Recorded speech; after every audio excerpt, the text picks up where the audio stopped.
Di jantung kota She, sebuah pavilion sunyi di kediaman keluarga Jung menyimpan rahasia yang mencekam. Di sana, seorang tabib Alf tengah memeriksa tubuh bayi mungil dengan raut wajah penuh kecemasan. Dengan suara bergetar, ia memvonis bahwa bayi itu takkan mampu bertahan melewati usia 20 tahun. Pria dingin di hadapannya tak lain adalah sang kepala klan, Jung Demyong. Dengan tatapan kelam, ia bergumam sinis.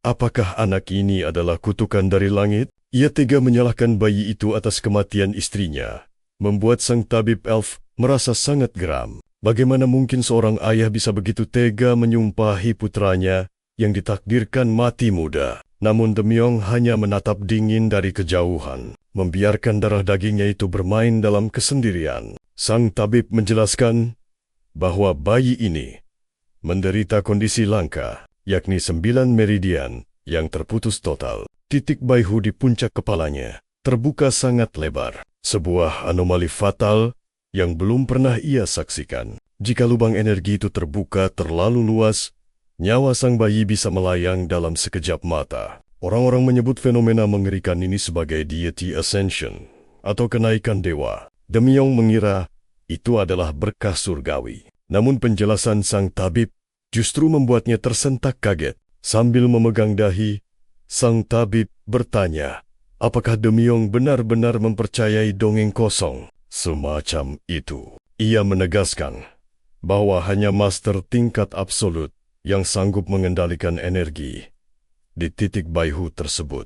Baginya, deity ascension hanyalah cara halus mengatakan tubuh hancur akibat luapan energi alam yang liar. Mendengar itu, Demyong justru semakin yakin bahwa putranya memang dilahirkan sebagai hukuman dari langit. Sang tabib hanya bisa terdiam, muak melihat betapa kejamnya hati seorang ayah terhadap anaknya sendiri. Demyong pun mengusirnya dengan kasar dan menyuruhnya mengambil upah pada kepala pelayan kediaman. Dengan kemarahan yang meluap, Alf itu menolak bayaran tersebut dan pergi meninggalkan pavilion itu. Ia bergumam, andai bayi itu lahir di sekte iblis, ia pasti tumbuh menjadi heavenly demon yang agung. Jika ia dibesarkan di kuil Shaolin, 72 teknik legendaris pasti sudah berada di genggamannya. Namun nyatanya, ia hanyalah anak yang dibenci dan ditakdirkan membusuk di sudut desa yang terpencil. Kini, satu-satunya harapan untuk bertahan hidup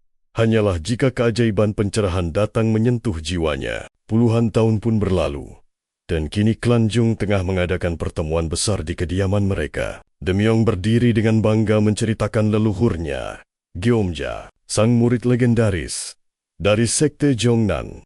Ambisi hidupnya hanya satu, yakni mengembalikan kejayaan klan Jung agar kembali disegani oleh dunia. Jika klan mereka bangkit, ia yakin akan mewarisi teknik bela diri pamungkas milik sekte Jongnan. Ia pun memamerkan keberhasilan salah satu putranya yang berhasil diterima menjadi murid di sekte tersebut. Sorak-sorai anggota keluarga pecah, sementara sang putra sulung memuji habis-habisan pencapaian adik kesayangannya. Di tengah pesta pora itu, sang kakak menyadari ada satu sosok penting yang tidak terlihat hadir. Ia bertanya di mana Jung Yonshin berada. Namun seketika ekspresi Demyong berubah menjadi sangat dingin. Dengan ketus, Demyong menjawab bahwa ia telah memerintahkan Yonshin untuk tetap di lapangan latihan. Baginya, kehadiran anak itu hanya akan membawa sial di hari yang begitu istimewa bagi klan. Sementara itu,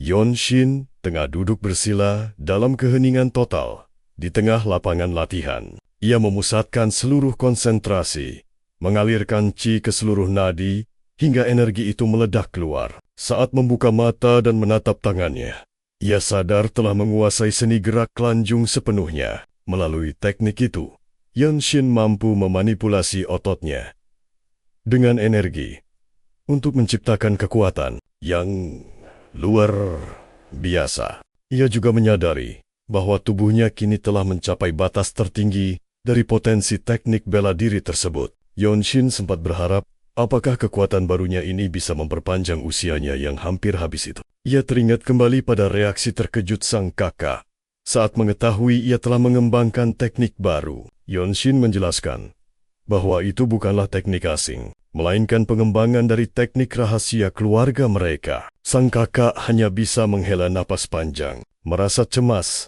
sekaligus takjub akan bakat tersembunyi adiknya. Dengan nada serius, ia memperingatkan Yonshin agar merahasiakan kemampuan mengerikan ini dari siapapun. Nah, kalau ucapan itu membekas di hati Yonshin, sebelum akhirnya ia menantang kakaknya untuk menguji kekuatannya.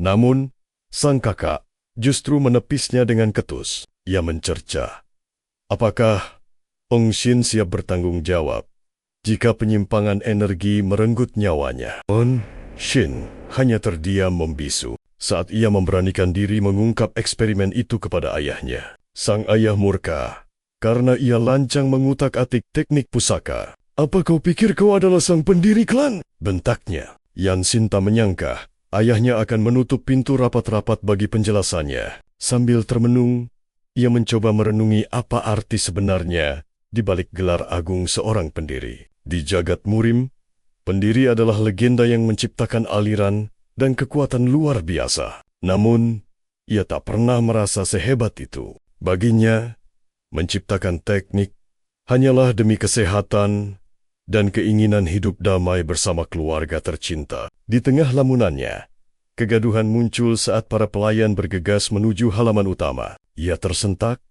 lalu teringat bahwa hari ini adalah saat kedatangan para Master Agung dari Sekte Jongnan. Jongnan, salah satu dari 9 sekte besar yang menjadi pilar kokoh Murim. Selain Sekte Maunhua, tempat suci itu bahkan tersohor dengan julukan kediaman para Master Pedang Sejati. Antusiasme meluap di hatinya. Namun seketika ia teringat pada peringatan keras sang kepala pelayan. Yonshin pernah mempertanyakan, apakah ia dikurung karena dianggap sebagai pembawa petaka atas kematian ibunya? Jawaban pahit pun terungkap. Larangan muncul itu adalah titah mutlak yang datang dari ayahnya sendiri. Meski hatinya menolak percaya, tak ada alasan bagi sang pelayan untuk membohonginya. Akhirnya, ia membuntuti dari kejauhan demi mencuri ilmu. Di gerbang manor, para pelayan berspekulasi tentang siapa yang akan datang. Mereka sangsi sang naga langit akan hadir. Kemungkinan besar hanyalah salah satu tetua sekte. Bagi klan mereka, kehadiran seorang tetua saja sudah merupakan berkah dan kehormatan yang luar biasa. Di tengah penantian itu, Jung Daimong beserta keluarganya keluar untuk menyambut tamu agung tersebut. Tiba-tiba, suara teriakan membahana. Sesosok elf anggun bersama 2 pria melangkah masuk ke halaman. Seluruh anggota klan, termasuk anak-anak Demyung, terpaku melihat kehadiran ras Alf yang legendaris. Itu adalah ras bangsawan, bisik pelayan. Yonin pun terkesima melihat keanggunan yang tak masuk akal itu. Kaum bangsawan dikenal misterius dan berumur panjang, bahkan sering disembah layaknya dewa oleh manusia biasa. Aura murni terpancar dari wanita itu, memicu resonansi energi dalam tubuh Yonin. Demyong segera bersikap formal menyambut mereka. Sebagai patriark, ia menundukkan kepala dengan khidmat bersama putranya demi menghormati para tamu istimewa. Wanita itu membalas dengan elegan, memperkenalkan dirinya sebagai Yo Il-shin, sang tetua dari Sekte Jongnan. Demyong terperangah. Siapa sangka, pilar kekuatan dari sekte sebesar Jongnan ternyata berasal dari ras bangsawan. Dengan nada gemetar, ia memohon maaf karena tidak segera menyadari status agung sang tamu. Yo Il-shin memintanya bangkit, menegaskan bahwa ia datang bukan untuk memamerkan otoritas atau statusnya. Demyung kembali membungkuk hormat, lalu segera mempersilahkan para pendekar pedang agung itu memasuki aula utama. Yonshin masih belum mempercayai penglihatannya. Seorang elf bisa menduduki posisi tetua di sekte manusia. Berapa abad ia telah hidup. Tiba-tiba, mata tajam wanita itu melirik dan menatap langsung ke arah Yonshin. Yonshin buru-buru menunduk saat mata mereka bertemu. Melihat itu, Demyong memperkenalkan Yonshin sebagai putra ketiganya. Tanpa sepatah kata, Yan Xin berbalik pergi. Namun, sebelum ia menjauh, sebuah komentar menghentikan langkahnya. Yo Il Shin memuji mata anak itu yang tampak cerdas. Meski tersirat kegelisahan yang mendalam di wajahnya, Demyong hanya mendengus pelan, menyebut putranya itu sebagai anak yang tidak tahu cara bersikap. Pernyataan dingin sang ayah seketika membuat sang Alf tertegun keheranan. Sambil menatap punggung Yan Xin,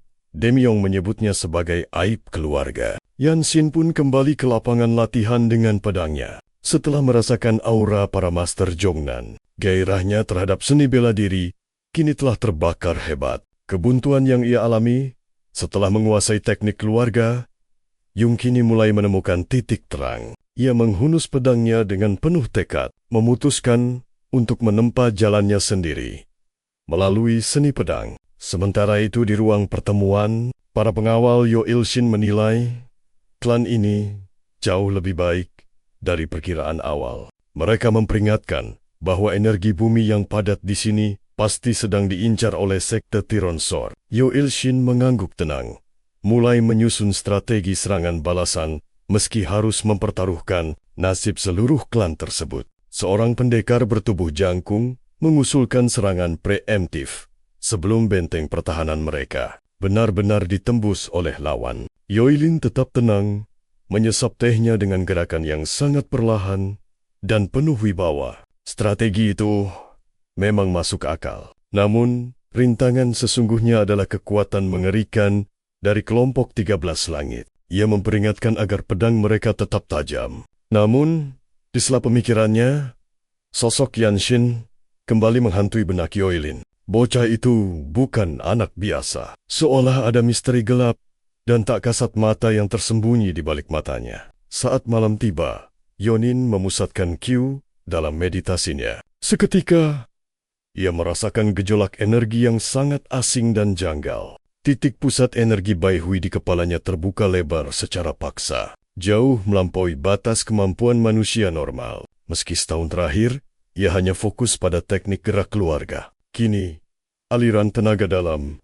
menghantam kepalanya dengan dahsyat. Ia menyadari sisa hidupnya tidak lama lagi. Kurang dari 5 tahun sebelum kesadarannya lenyap dan maut menjemputnya. Ia tersentak bangun dengan mata terbelalak. Kenyataan bahwa ajalnya sudah di depan mata membuat jiwanya bergetar hebat. Di bawah sinar rembulan, ia meratap. Ilmu sakti keluarga ternyata belum mampu mematahkan belenggu takdir yang terkutuk itu. Dalam kegalauan itu, instingnya bergejolak. Sebuah aura haus, darah yang sangat pekat, meledak dari arah bangunan utama klan. Ia menyambar pedangnya dan melesat. Semakin dekat, aroma amis darah menyengat.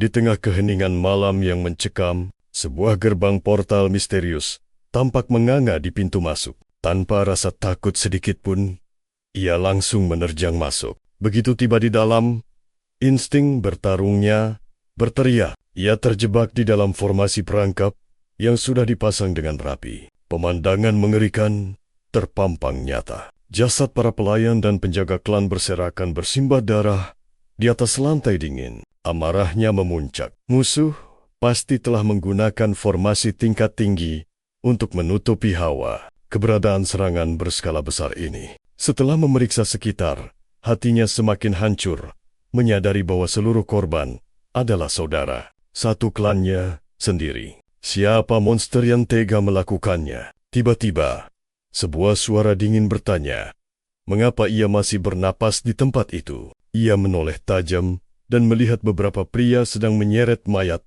para pelayan, seolah-olah itu hanyalah tumpukan sampah. Seorang raksasa botak mendekat dengan tatapan haus darah. Seharusnya kau tetap bersembunyi jika ingin terus hidup, geramnya. Salah satu rekannya berteriak dengan nada bengis, menyuruh si botak untuk segera mengirim nyawa Yan Xin ke neraka. Tatapan Yan Xin menajam bagai pedang. Pria botak itu hanya menyeringai, berdalih bahwa ini semua hanyalah tugas yang diberikan. Energi terkumpul di kepalanya saat ia melompat menyerang. Namun, Yonin dengan mudah meremukan pergelangan tangannya dalam satu genggaman maut. Taungan kesakitan yang memilukan memenuhi ruangan saat pria raksasa itu jatuh tersungkur.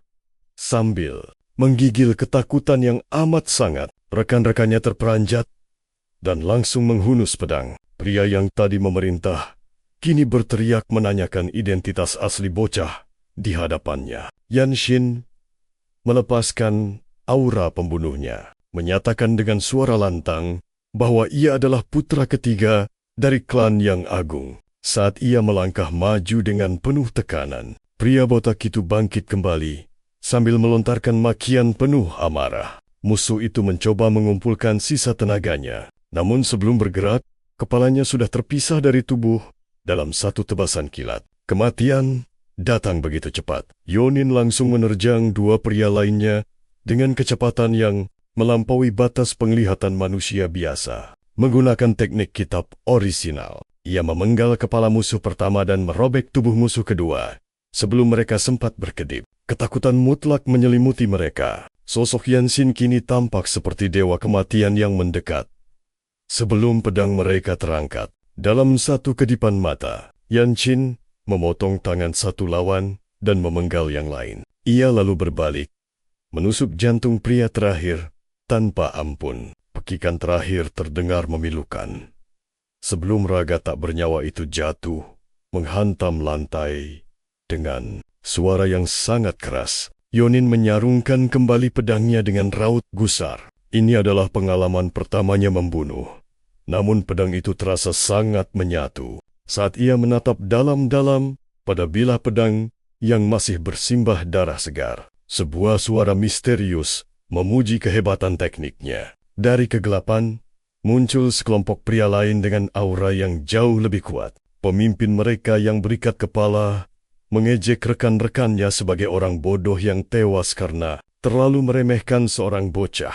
Walau tampak tenang, batinnya terkejut melihat bakat mengerikan Yonin yang sama sekali tidak masuk akal bagi usianya. Ia bertanya, "Sudah berapa lama Yan Xin berlatih?" Namun, Yonin justru balik bertanya, apakah mereka berasal dari sekte api darah? Sambil tertawa sinis, pria itu membenarkan bahwa mayat-mayat yang bergelimpangan di lantai memanglah anggota dari sekte api darah. Namun, ia mengungkapkan bahwa kelompoknya sendiri adalah bagian dari sekte pedang tirani. Pengakuan itu membuat Yan Xin terpaku. Mustahil, dua faksi paling ditakuti dari 13 langit kini telah menyusup dan membantai orang-orang di dalam Manoria. Dengan kemarahan yang meluap, ia menuntut jawaban. Urusan gelap apa yang membawa dua sekte monster ini ke rumahnya? Si ikat kepala tak peduli. Namun, Yan Xin justru menyunggingkan senyum penuh arti. Aneh.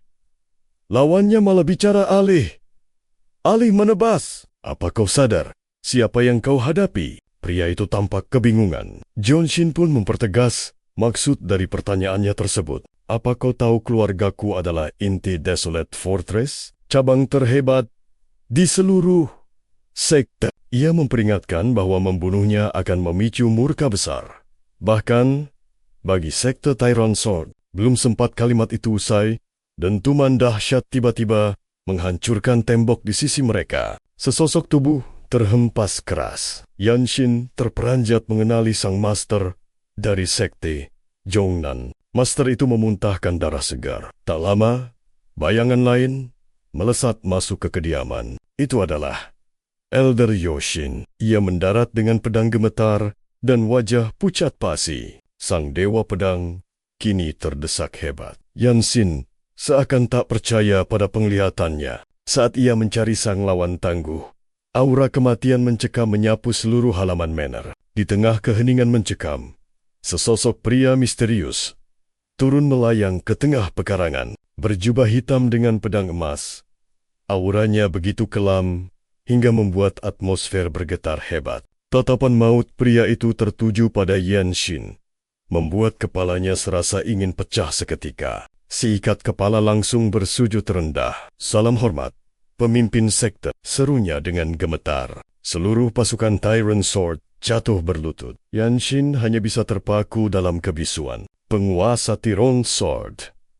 Legenda Trezilangici, sosok pembawa bencana bagi seluruh dunia persilatan. Tak masuk akal. Mengapa tokoh setingkat patriark, 9 sekte besar, muncul di sini? Mayat bergelimpangan dan para master sekarat. Yansin menarik napas, memantapkan tekad terakhirnya. Meski maut sudah di depan mata, ia menolak mati tanpa perlawanan yang membanggakan. Ledakan Kai menyertai terjangan kilatnya. Si ikat kepala terlambat bereaksi menghalau serangan Yen Shin. Satu tusukan fatal menembus jantung lawan. Yoil Shin tersentak melihat aksi nekat itu. Ia mencabut pedangnya dengan dingin. Apa kau masih berniat menghabisi orang sepertiku? Tantangnya. Amarah meledak. Puluhan pedang anggota sekte terhunus serentak, siap mencincang tubuh Yansin. Cukup!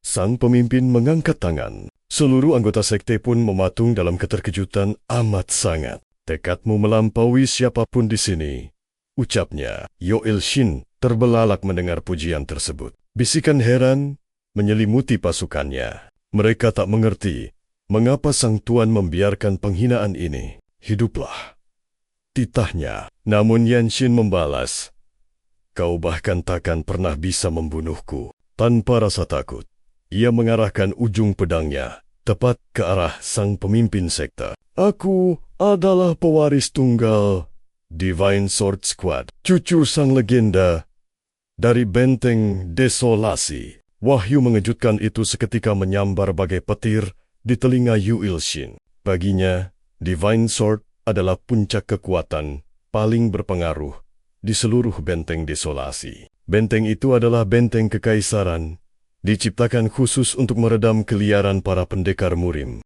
Bukan karena takut pada kaisar, aku membiarkanmu. Ada alasan lain di balik kemurahanku. Secara tak terduga, ia justru mengakui bahwa ia menyukai semangat di mata pemuda itu. Keteguhanmu adalah kualitas langka pendekar kuat. Yansin hanya membalasnya dengan tatapan tajam. Andai kau bukan orang Desolate Fortress, kau sudah kujadikan murid pribadiku hari ini juga. Pernyataan gila itu membuat semua orang yang hadir sontak terperangah. Tak percaya, ia menancapkan pedangnya. Pergilah, kau punya waktu sehari sebelum tempat ini aku musnahkan. Mulai detik ini, wilayah ini menjadi tanah terlarang bagi sekte atau klan manapun. Tanpa menoleh lagi ia pergi. Diikuti pasukannya yang menyarungkan pedang dengan patuh. Datanglah padaku kapan saja, ucapnya dingin. Gerbang duel akan selalu terbuka lebar untukmu. Ia menantang. Yanshin datang kembali. Saat api balas dendamnya sudah membara sempurna, Yanshin mengukir punggung itu dalam memorinya. Adegan beralih.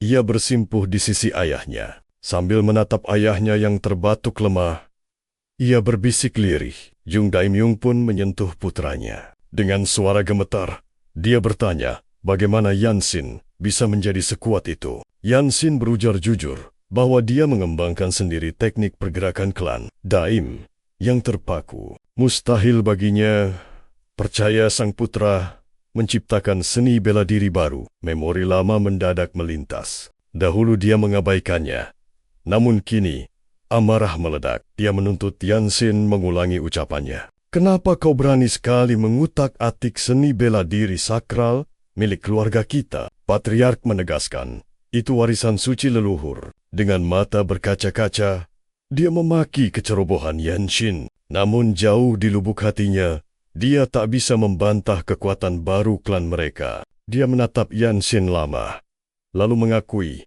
bahwa putranya memiliki jiwa pemimpin sejati. Hampir tak dipercaya, monster sehebat itu benar-benar lahir dari darah dagingnya sendiri. Guncangan batin membuatnya pingsan. Seketika, Yanshin menyambar dan menggenggam tangan ayahnya erat. Kakak kedua berteriak panik. Yanshin bangkit, lalu menatap tajam ke arah kepala pelayan. Bagaimana keadaan Hea? Tenanglah tuan muda.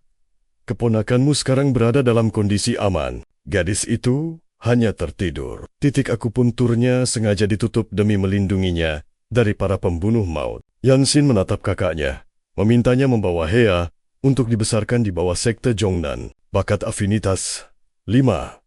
Elemennya luar biasa. Sekte besar itu pasti akan menyambutnya dengan hangat. Sang kakak bertanya cemas. Lalu apa yang akan kau lakukan setelah semua ini? Aku akan menempuh jalanku sendiri. Saat itu, Yo Il-shin datang mendekat, menghampiri dirinya.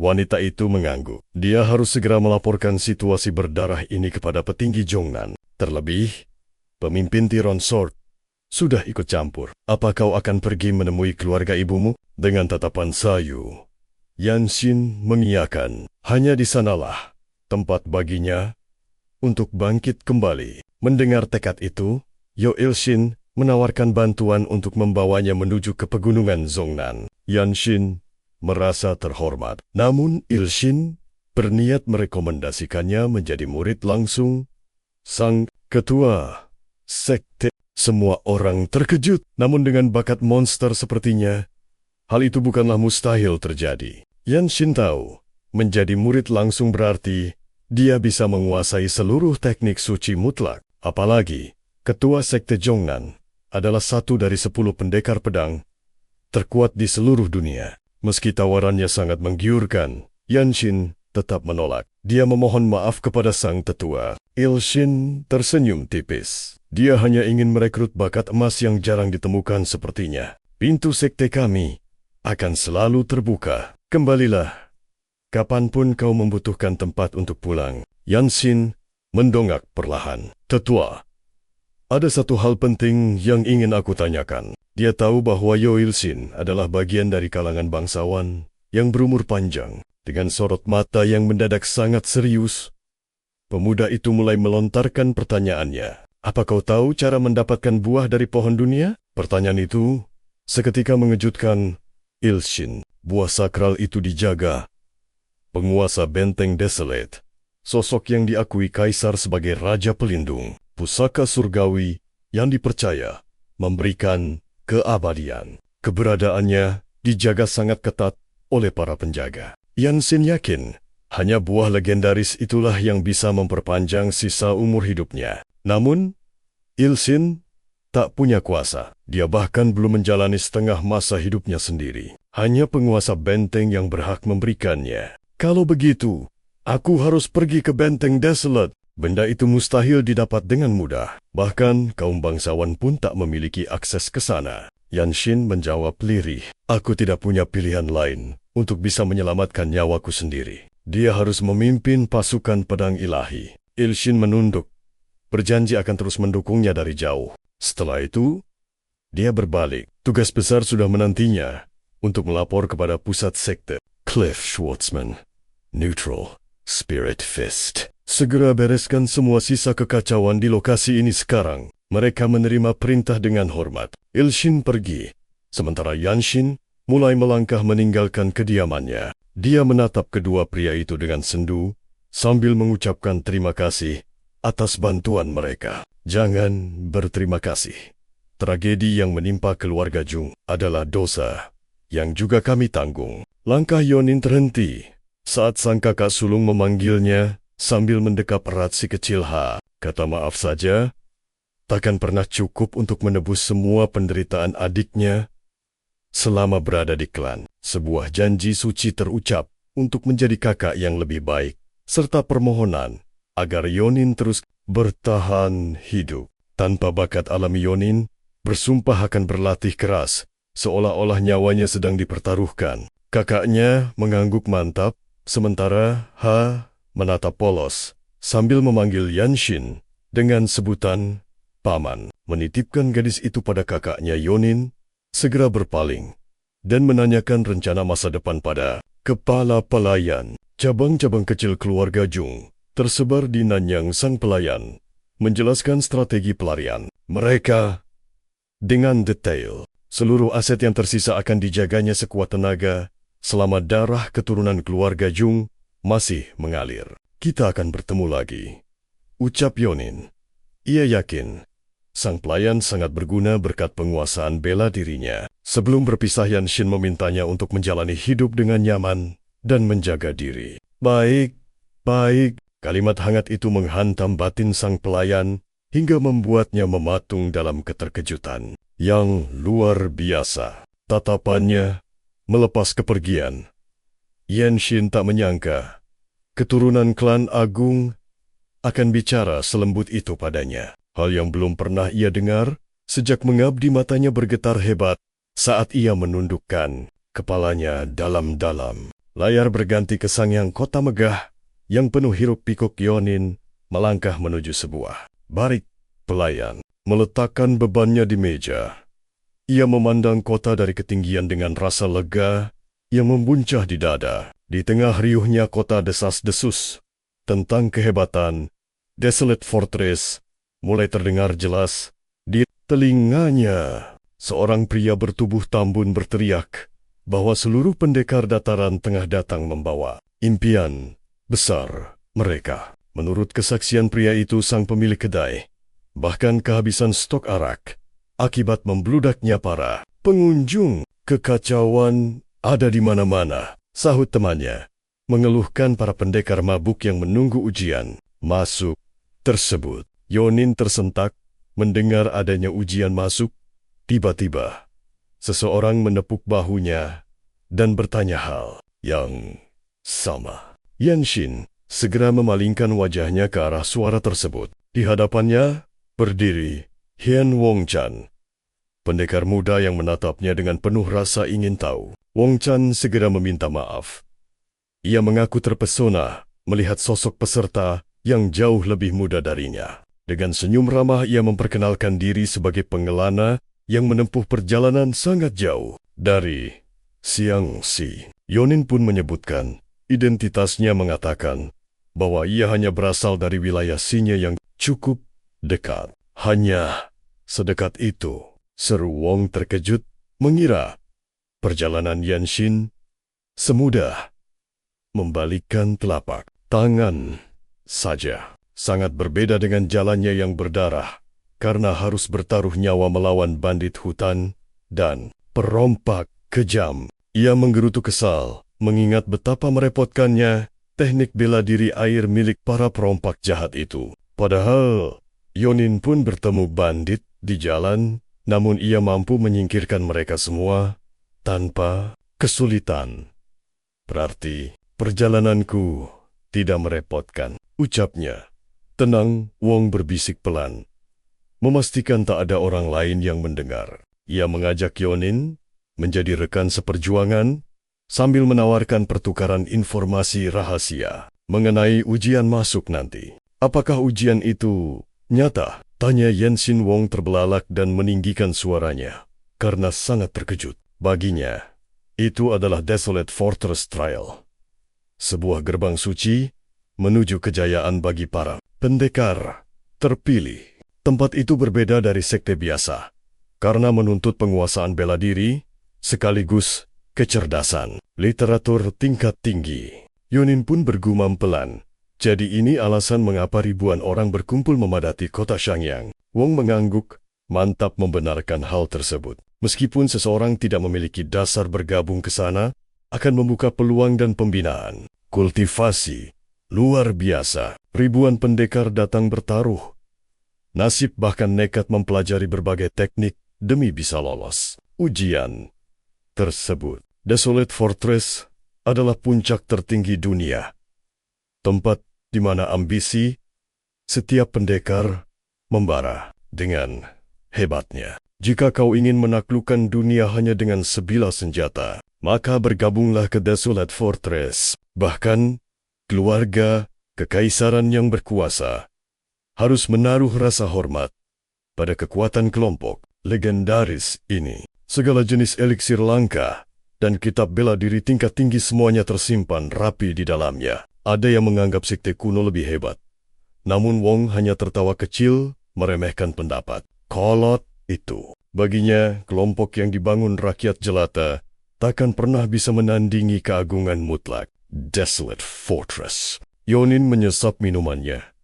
Perlahan kini ia mengerti betapa besarnya tantangan yang ada di depan mata. Wong memperingatkan bahwa ujian ini mustahil ditembus dalam sekali coba. Yanshin hanya menyahut datar. Konon, hanya para jenius dari klan besar yang mampu mengukir prestasi gemilang di sini. Dengan seringai lebar, dia mengajak Yanshin untuk menghadapi medan perang esok hari. Tanpa emosi sedikitpun, Yanshin menerima tantangan itu dengan penuh ketenangan. Wang merinding.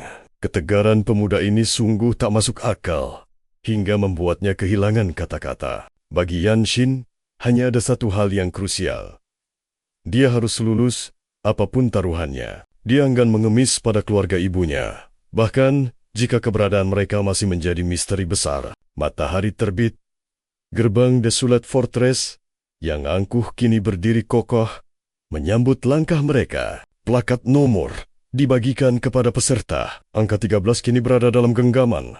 Yanshin, di tengah arena, pengawas mengamati tajam. Jika plakatmu diterima, artinya kau memiliki harapan. Namun jika disuruh mengembalikannya ke meja pendaftaran, itu adalah tanda kegagalan yang memalukan. Ujian kedua adalah duel maut. Lalu, apakah ada tahap ketiga? Tanya Yanshin. Wawancara langsung dengan Sang Lord. Informasi itu seketika memicu gejolak di hati Yanshin. Ribuan ahli bela diri mempertaruhkan nyawa hanya demi satu kesempatan emas bertemu beliau. Menatap Sang Master Agung adalah kehormatan suci yang mampu memberikan pencerahan luar biasa. Yanshin mengangguk, paham. Detik berikutnya, pengumuman menggema.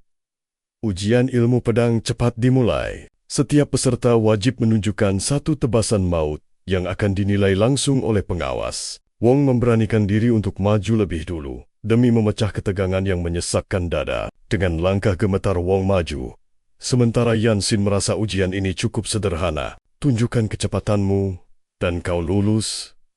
Batinnya, Wong mulai melepas jubah, bersiap beraksi. Begitu tangan menyentuh gagang pedang, atmosfer di seluruh arena mendadak menjadi sangat sunyi. Yanshin menyadari, semangat Wong tidak buruk, bahkan lebih tajam dari bandit manapun. Napas ditarik dalam, tubuh merendah, dan pedang berayun. Ledakan tekniknya mengejutkan semua mata. Penonton berbisik kagum. Aura Wong sangat berbeda. Tebasannya hanya menyisakan bayangan samar di udara. Dengan jantung berdebar, Wong menunggu. Teknikmu lumayan. Serahkan plakatmu, seru sang pengawas. Napas lega terhembus saat Wong berhasil. Kini, giliran peserta berikutnya yang dipanggil maju. Saat melewati temannya, Wong memberi semangat. Yanshin melangkah ke tengah dengan aura berbeda. Riuh rendah penonton. Pecah, mereka tak menyangka bocah semuda itu berani menguji nyali. Wong tersenyum tipis. Orang-orang mengira Yanshin hanya pemuda daerah yang ingin pamer kekuatan, sebab satu petunjuk dari master di sini bernilai lebih dari ribuan keping emas. Yanshin mengambil posisi sempurna. Pengawas memberikan isyarat, dan ujian sesungguhnya pun dimulai. Sering, dalam sekejap mata, pedang telah dicabut dan kembali ke sarungnya tanpa terlihat. Hanya hembusan angin tajam yang tertinggal. Pengawas membelalak. Seluruh arena mendadak membeku kaku. Wong bahkan tak sanggup menutup mulutnya. Kecepatan itu benar-benar berada di luar nalar. Masa depan Desolate Fortress baru saja lahir, ucap pengawas saat Yanshin menyarungkan pedangnya. Pernyataan itu bagaikan petir yang menyambar kesadaran setiap orang yang berada di sana. Plakat nomor 13 diperiksa teliti sebelum dia dinyatakan berhak melaju ke tahap selanjutnya. Yanshin membungkuk hormat, lalu melangkah pergi melewati kerumunan yang memberi jalan tanpa sadar. Kau dari klan mana? Tanya Wong heran. Apa itu akan mengubah hasil ujian? Sahutnya. Di tempat ini, hanya bakat, kerja keras, dan pedang yang akan menentukan segalanya. Wong terdiam 1000 bahasa. Apa kau benar-benar ingin menaklukkan seluruh ujian benteng ini? Dengan tatapan mata yang menghunus tajam, Yanshin menegaskan, itulah satu-satunya tujuan hidupnya sekarang. Akhirnya Wong mengerti dan memberi hormat sebelum mereka berpisah di persimpangan jalan ujian. Yanshin menatap kepergian temannya, berharap pria ramah itu mampu bertahan di ujian kedua. Kini, saatnya meditasi. Di turnamen nanti, hanya yang terkuat yang berhak menyandang gelar juara. Sisa 3 minggu menuju ujian. Dia harus berlatih melampaui batas kemampuannya. Fokus utamanya kini adalah menyempurnakan seni pergerakan rahasia milik klan Jung. Ilmu pedang cepat dan kitab Origin diperkuat. Waktunya tiba, ujian kedua resmi dimulai. Pengawas memerintahkan seluruh peserta menunggu giliran masuk ke dalam gedung misterius itu. Sosok penjaga gerbang berdiri tegak, memancarkan aura yang menggetarkan nyali setiap peserta. Padahal, seragam putih itu hanyalah simbol bagi seniman bela diri tingkat dasar. Namun, tekanannya luar biasa. Konon, posisi itu menjamin masa depan yang sangat gemilang. Saat Yanshin mengamati, teriakan Wong memecah keheningan dari kejauhan sana. Sambil berlari antusias, pria itu memuji sosok Yanshin yang tampak semakin perkasa. Senyum tipis terukir. Namun ekspresi Wong mendadak berubah menjadi sangat serius. Menang bukan segalanya. Kau hanya perlu memikat mata para master benteng yang agung dengan tatapan penuh kecemasan. Wong bercerita betapa sulitnya mencuri perhatian mereka berdasarkan pengalaman pahit masa lalunya. Yanshin bergumam, mungkinkah seseorang menang di arena namun tetap dinyatakan gagal? Wong mengangguk lesu sambil menggigit kukunya. Dihantui rasa gelisah yang sangat hebat. Standar penilaian tahun ini melonjak tajam. Yanshin tersentak mendengar kabar buruk tersebut. Rahasia pun terbongkar.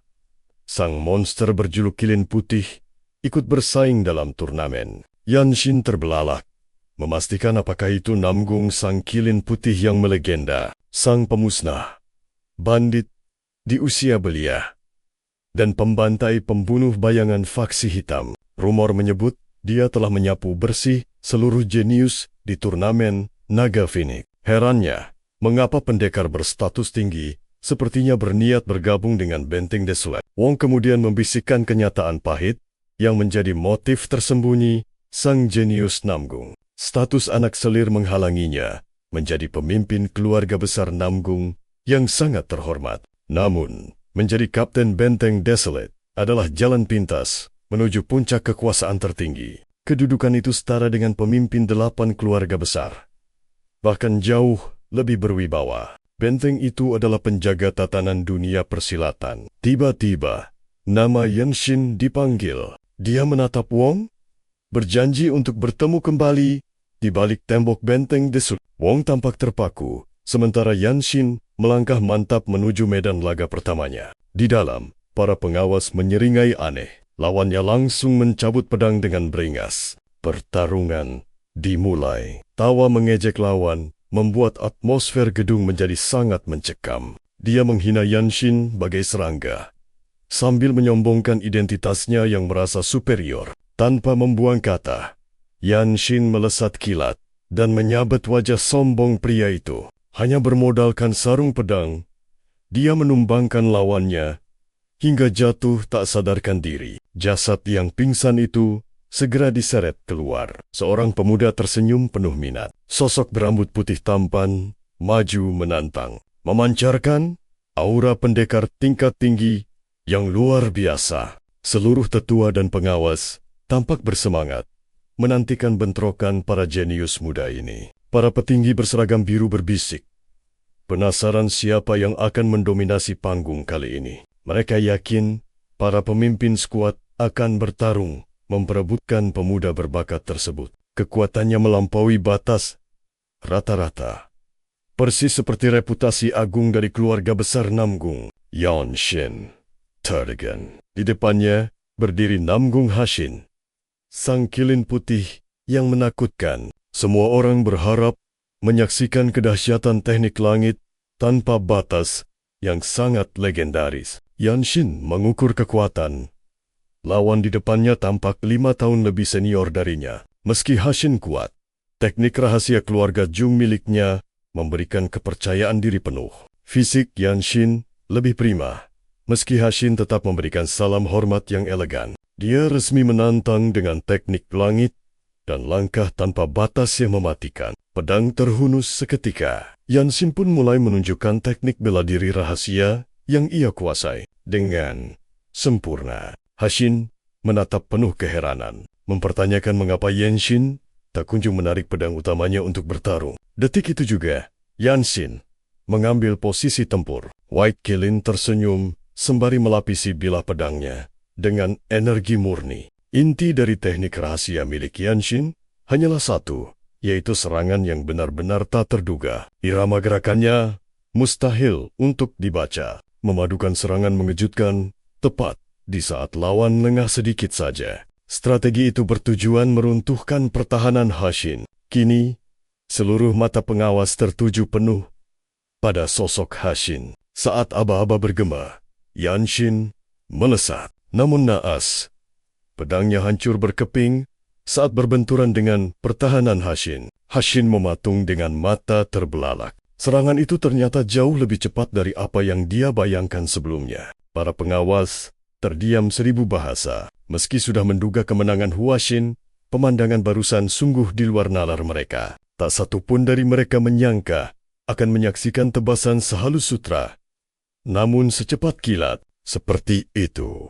Dua pengawas berbaju biru tampak sangat terguncang. Hashin melirik pedangnya sebentar, lalu menatap tajam ke arah Yanshin. Secara mengejutkan, Hashin mengakui kekalahannya. Yanshin dan para penonton seketika terdiam dalam keheningan total yang mencekam. Di sisi lain, dua pria berbaju biru itu justru lebih terpikat pada kehebatan teknik pedang milik Yanshin. Pria berambut pirang di antara mereka terus mengamati setiap gerak-gerik Yanshin dengan penuh rasa penasaran tinggi. Dia menyadari Yanshin 5 tahun lebih muda dari White Qilin, bahkan tanpa bantuan energi murni sedikit pun. Dia bergumam ngeri, membayangkan betapa mengerikannya potensi kekuatan yang dimiliki Yanshin di masa depan nanti.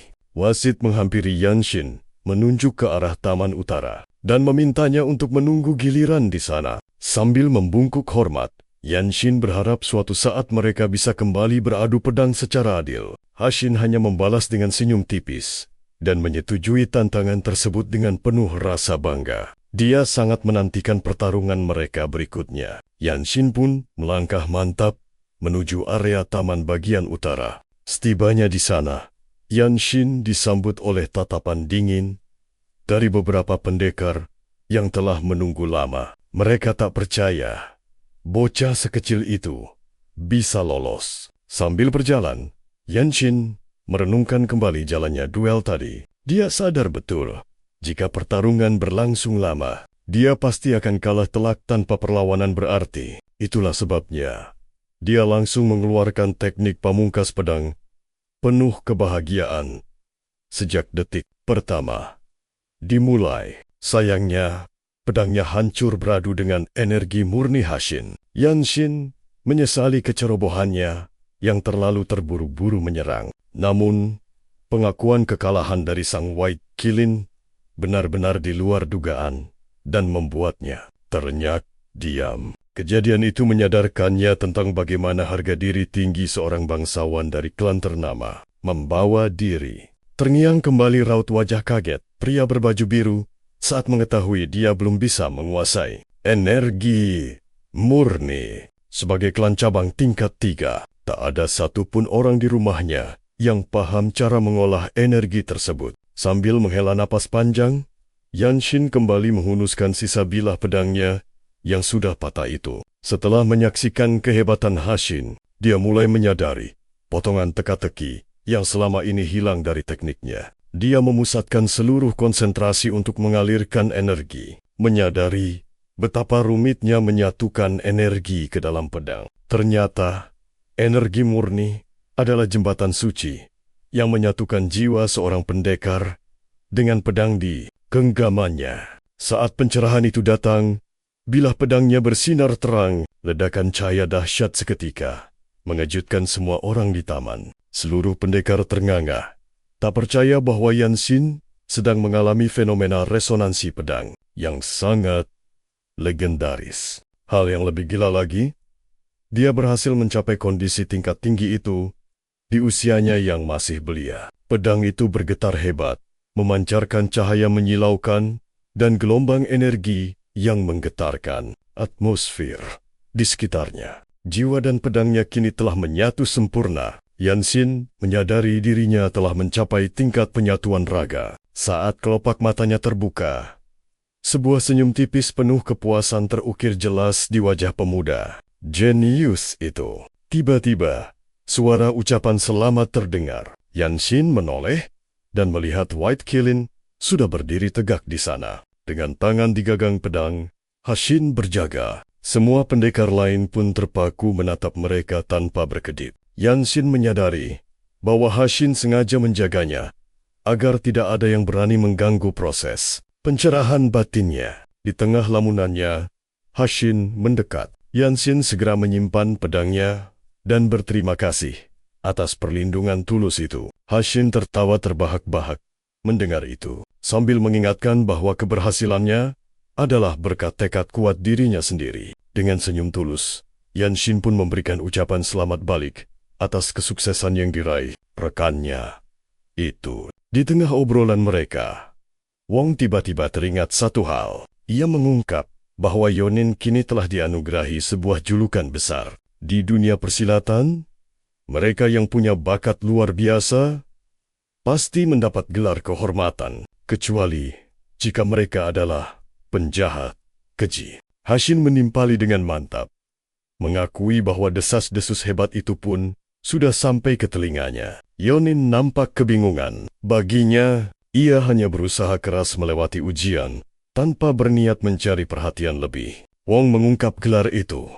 Si jenius kilat. Yonin tertegun.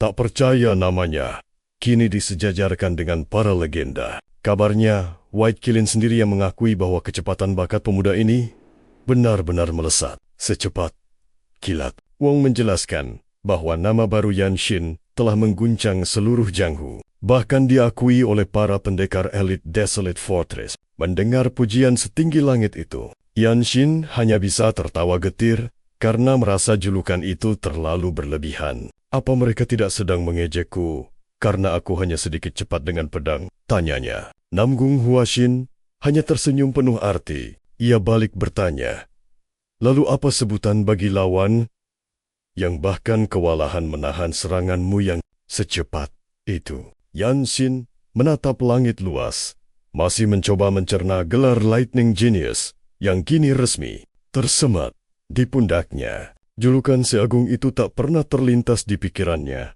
saat ia masih bersusah payah melatih kuda-kuda di kediaman klan Yung. Tak lama kemudian, suasana menjadi tegang saat seluruh peserta dipanggil untuk segera berkumpul di area utama. Ujian akhir yang menentukan nasib segera dimulai. Siapapun yang lolos akan resmi menjadi bagian dari Desolate Fortress. Seketika, jantung Yanshin berdegup kencang antara rasa cemas dan semangat yang membara di dalam dadanya. Ia akan berhadapan dengan sosok legenda hidup, master terkuat di dunia murim. Peserta pertama pun melangkah masuk ke dalam gedung. Tak lama kemudian, ia keluar dengan wajah sepucat mayat, seolah baru saja melihat entitas mengerikan yang tak seharusnya ada. Tanpa sepatah kata pun, ia langsung pergi meninggalkan tempat itu dengan langkah kaki yang gemetar hebat. Peserta lain keluar dengan ekspresi serupa. Wong mulai curiga, apakah sang pemimpin hanya sekadar menilai wajah para peserta saja.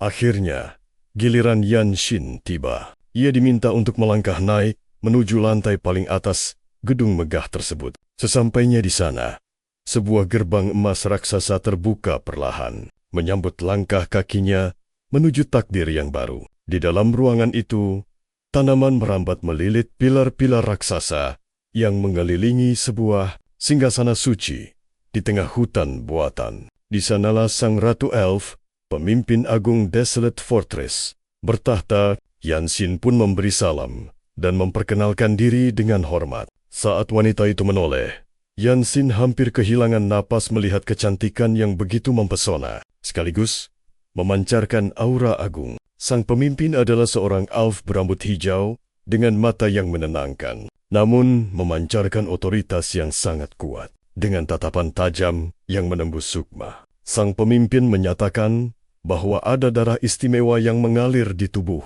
Yanshin. Yanshin tersentak dan bertanya, apakah rahasia itu berkaitan erat dengan silsilah keluarga mendiang ibunya? Sang elf menatapnya dalam, menyadari bahwa pemuda ini sudah menduga kebenaran sejak awal. Kau cukup berani juga, ucapnya tenang. Tanpa ragu, Yanshin mengakui bahwa ia adalah cucu dari mantan pemimpin legendaris Divine Sword Squad. Sang ratu mengungkap bahwa kakeknya yang keras kepala itu kini sedang dipertimbangkan untuk bergabung dengan Dewan Tetua. Ia kemudian menatap Yonin dan menyinggung soal cederanya. Yonin terkejut, namun berdalih bahwa itu hanyalah masalah kecil yang tak berarti. Namun, sang pemimpin membantah pernyataan itu dengan lembut, seakan mampu membaca seluruh rasa sakit yang ia sembunyikan. Baginya, itu bukan masalah sepele yang bisa ditutupi hanya dengan mengandalkan latihan fisik yang ekstrem. Ia mengingatkan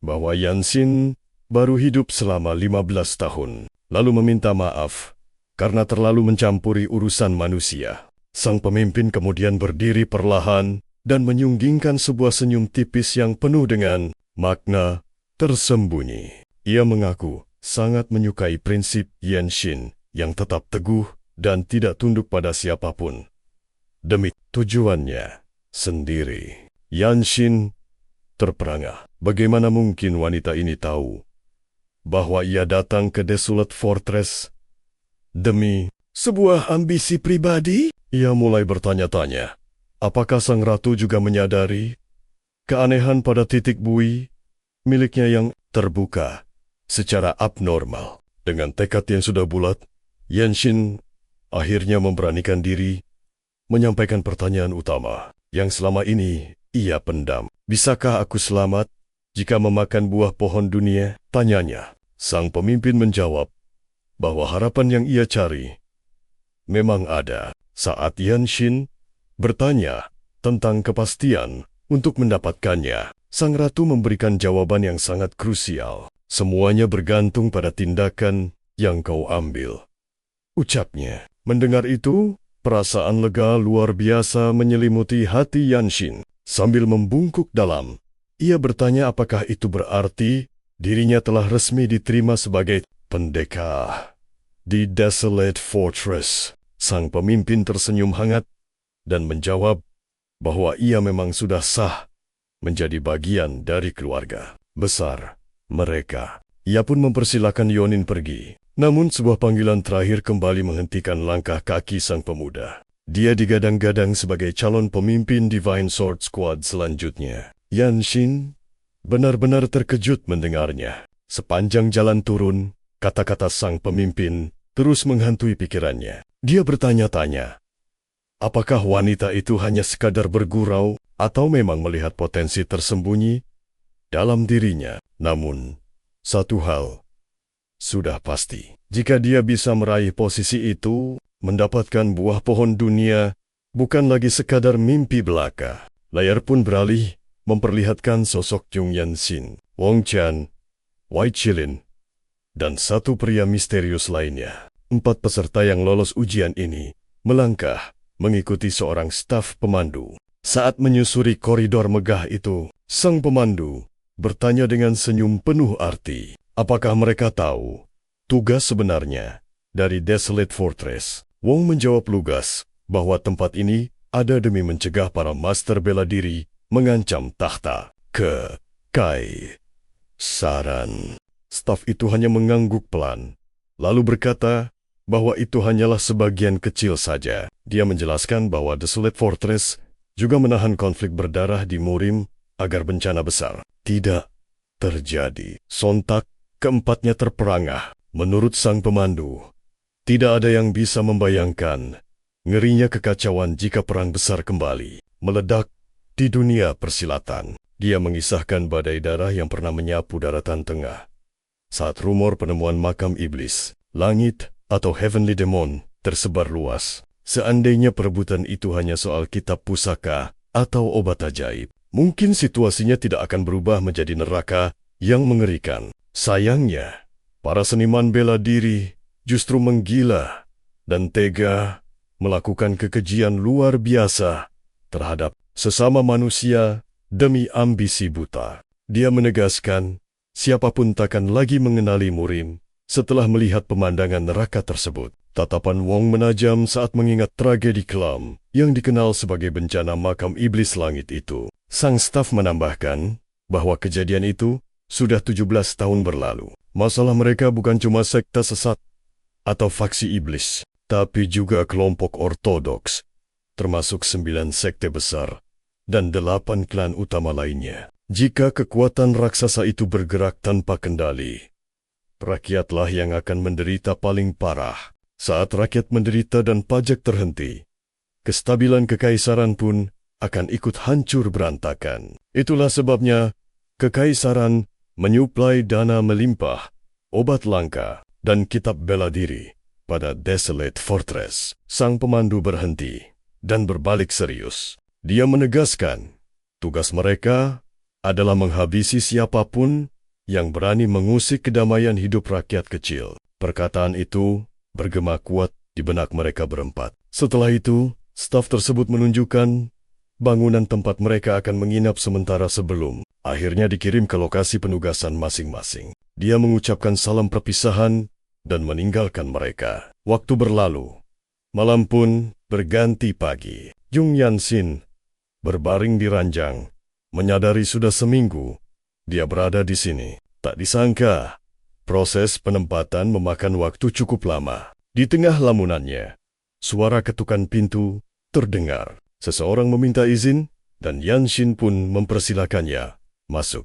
Ternyata itu adalah Wong dengan wajah yang tampak sangat antusias. Yanxin segera menanyakan kabar terbaru darinya. Wong memberitahu bahwa lokasi penempatan mereka sudah diputuskan. Mereka akan bergabung dengan Radiant Demon Squad, sebuah unit tempur elit. Yanxin terbelalak mendengarnya. Wong duduk di pinggir ranjang, lalu bertanya, apakah Yanxin sudah mendengar desas-desus yang beredar? Saat Yanxin meminta rinciannya, Wong menceritakan bahwa 17 kapten di bawah Divine Sword Squad saling bertarung demi memperebutkan para pendekar baru. Yanxin tersentak. Dia tahu betul kalau para kapten itu adalah master bela diri legendaris yang mewakili Desolate Fortress.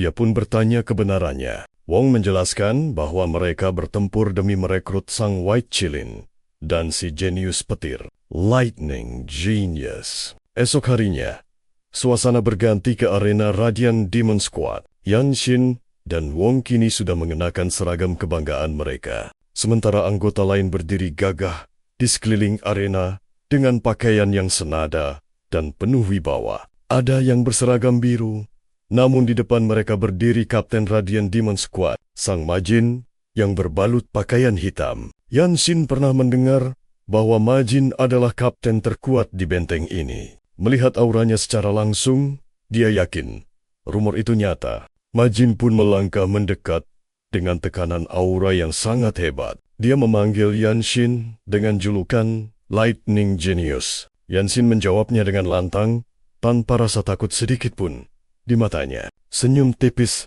terukir di wajah Majin. Dia sepertinya sangat menyukai keberanian yang ditunjukkan pemuda di depannya. Baginya, orang-orang dengan nyali sebesar itu biasanya tidak akan mudah mati di medan perang. Majin menambahkan bahwa skuad tempur di bawah Divine Sword Squad beroperasi layaknya sekte besar di daratan tengah, menegaskan betapa kerasnya struktur mereka. Dia menjelaskan bahwa mulai saat ini, mereka akan mempelajari teknik bela diri Radiant Demon Squad dan mulai menjalankan berbagai misi. Majin menunjuk ke arah belakang, memperkenalkan barisan senior yang berdiri dengan tatapan tajam dan tubuh yang kokoh. Wong mengangkat tangan dengan ragu. Apa kami harus saling membagikan teknik rahasia kami? Tanyanya penuh rasa penasaran. Majin menggeleng tegas. Teknik pribadi kalian tetap menjadi rahasia masing-masing. Kami